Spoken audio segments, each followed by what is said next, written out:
Coming to university was a big step for me. Up until I was 18 years old, I lived in a small farmhouse in the middle of the Oxfordshire countryside, so going to university that was spread around a whole city seemed daunting.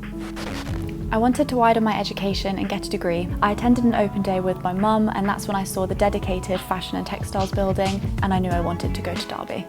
Going to university gave me the skills, resources and the time that I needed to build my portfolio.